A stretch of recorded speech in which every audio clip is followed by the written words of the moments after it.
One thing I had to allude to earlier, like even in this team, you still had your ups and your downs, was I can't remember the specific match, but it was when I was at E-League, I think it was E-League Season 2 when Carrigan just came in. I remember there was like a game, it could have been Season 1 as well, it was one of the E-League tournaments for sure, because I remember doing the actual, you know when you do like after each map on the analyst desk, so the problem with that is naturally you end up doing, everything's a hot take, isn't it? The guy who top frags on one map, I was like, see, this is why he's a great player, and you did this, right? You had one game, I think it was like, I can't remember what map it was, you had one game where you popped off, you had like 27 kills or 30 kills.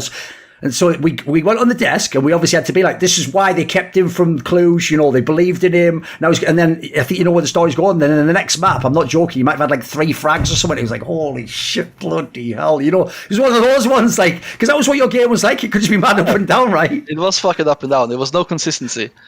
I think I remember. I think it was Overpass versus C9 where I popped off. Okay. Yeah. It was like elimination match, or like a match to reach the playoffs, or something like that, or like win the group, but I can't remember. And then I don't remember the 3 frags one, but I definitely had a couple of them in face. And it was rough times. I think I also remember DreamHack, Bucharesti or whatever. We played like a best of 3 versus, I think it was Dignitas at the time. And we lost 2-0, and I had a total of 9 frags in 2 maps. And I remember I had an eco ace where they rushed ramp. I had P90. Oh, that's even worse. That was one round just half of that was like that was legit over 50% of the frags. Was that's even worse. And I remember the play back, I was like, holy shit, if I don't lose my job, then I don't know. God is saving me, I guess. How would you actually handle, by the way, if something like that happens? Because in that kind of a case, like as you're saying, it sounds like because you hadn't, until you got to Carrigan, you hadn't really had like a lot of structure around you. You hadn't had like a setting game. So in that scenario, you just left to yourself to figure it out, right? There's not really anyone helping you in a way. Yeah. Back in the day, there was no like structure at all around it. And I think it, like, I'm laughing off it now because, you know, I am a much more mature and grown man now. But back then, like, I went from the G2 days where, like, everyone, like, this fucking young kid, he's a god, blah, blah, blah, into, like, this fucking dog, you know, he can't kill anyone. And that was mentally really tough. I think after phase days, I went into, like, depression as well. Like, it was getting that bad, you know. And, I don't know, it was tough as fuck. Like, right now I laugh off it, but back then I was definitely not laughing off it, you know. Like, it was so fucking, it was tough as fuck. And if people don't know, it's not like after the phase period, you just went straight to another tier, you picked that. There was like a while you were out of the game, and wasn't it even implied? Like, because I've seen that people have done some, I know when I talked to, I think I did an interview with Kassad where he talked about this, about how even when you lived with Renegades in America, you were actually the guy who was always on like a Skype call or something with your family, and you'd constantly be trying to stay in contact and all that sort of stuff. Basically, wasn't it implied like you just went home and kind of like licked your wounds and saw if you were going to be a CS player again? What were you doing for the rest of that year? Yeah, kind of, I guess. I think I remember at the time when I benched myself. I was still living, because we were never home. We were always traveling, etc. So I just didn't have any apartment. I was just staying at my mom and dad's house. And then I was like, okay, well, that didn't really work out. Now I need to figure out, but I need some time to just, reflect a bit. So I just got my own apartment. I moved out, and then eventually, I don't think I questioned if I would come back or not, because I had some offers.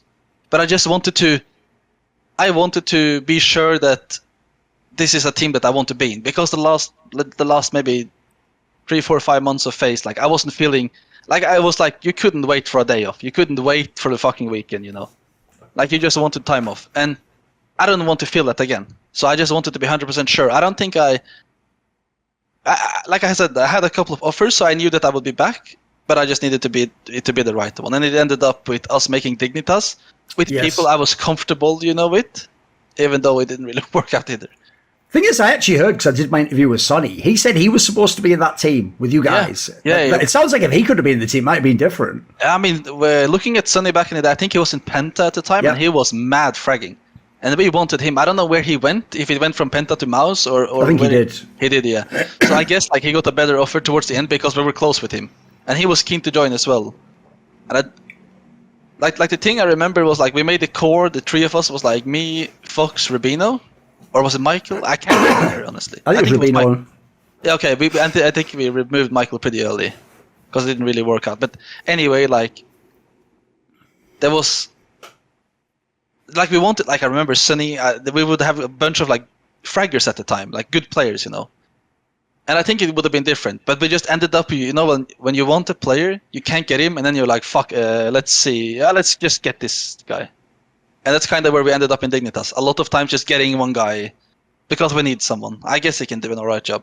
And you know, like, if you're trying to do some damage, then you know it's not going to work out.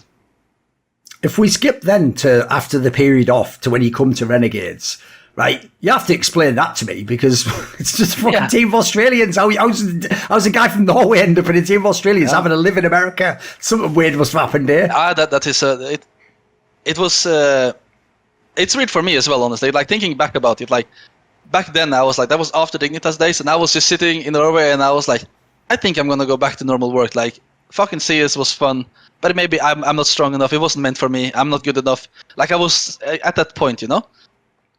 And then randomly, I think it was like fucking 3 in the morning for me. Like, you know, no sleep schedule, no nothing, just fucking playing and having fun. Then I get a message from, I know it was Casa and Gomez writing, but I can't remember who it was, which account. They just messaged me and said like, hey, would you be interested to come to Detroit in America to live there for 3 months and play 2-3 tournaments? And I was like, what the fuck? I guess, yeah, let's try. And I jumped on the call with their like manager. He made a contract for like 6 months. He was like, I'm going to be nice with you. You're going to get 6 months. Guaranteed, even though it was just for 3 months. So I was like, fuck it. I didn't give a shit how much I was paid. I just flew down and was like, this is my last shot. I'm going to give it all. And I don't know, it was, when I came to Detroit, the thing is, I had no idea. Detroit, where the fuck is that? Like, I knew it was in America, right? And I left February, it was early February, it was snowy, it was rainy, it was dark in Norway, and I was like, nice, I'm gonna go to America, sun, you know. I travel over, I meet the same shit. Fucking winter, snow, that's like, there's no shot. But anyway, like, I entered the house, everyone's very open, and we just started playing. I went to a couple of tournaments. The reason why they only put me for like 3 months was because they had a deal, or like very close to a deal, with Bentet from Tylo at the time. He was gonna come and be their like player. They just needed someone to fill in. And I remember we flew to Katowice. I don't know, didn't do that good, but like we played alright, won a game, lost the elimination game. Went to Stalader in Kiev, came to quarterfinal, lost to Optic, and we flew back to America. And I was like, fuck, should I really fly back to America when I'm gonna go home anyway? And we sit down in the ring, and they were like, do you want to sign a full-time contract? We want you to stay. And I was like, fuck yes, you know. This was because I enjoyed playing with them. Different culture, different guys, they're very chill, kind of like how I want it. And then all of a sudden, you know, we did a couple more roster changes, and we turned into a fucking tier 1 team at some point. And I don't know, it was one hell of a journey, I guess, but like out of nowhere, like I was CS were kind of dead to me, you know. Didn't even follow it at the time. The funny thing is, what you say there, of specifically the Starladder tournament, was what I was going to reference. Because the funny thing is, you're right, to you, that's like, I mean, all we did is make quarters and lose. But actually, that was the one, if people don't remember, that was one of the most stacked Starladders ever. It was the full Swiss system one. You guys had to be like Fnatic and stuff to get out the group. Like, actually, to the Renegades guys, to be in the playoffs, they were like a phase team. They were the one who could get like an upset, but they'd never go deep in a tournament. Like, I actually think that was a sign to them. Like, hey, fuck, maybe we should stick with this lineup. Like, we're actually going somewhere. And I think you had to play like phase in the first round anyway. So it's like, it wasn't, I don't think it was even like your unreasonable team you lost to. Like, I think actually they thought like, we've got a good team now. Yeah. And we had like such a good chemistry, like a different chemistry that I've ever felt anywhere else. Like, I don't know what it was that was clicking, but it was just working. And I would say it was still working, even though we didn't like have like crazy results in the start. But it was just because like I felt that, you know, we all were there to try at least. Not like no one had gave up, no one.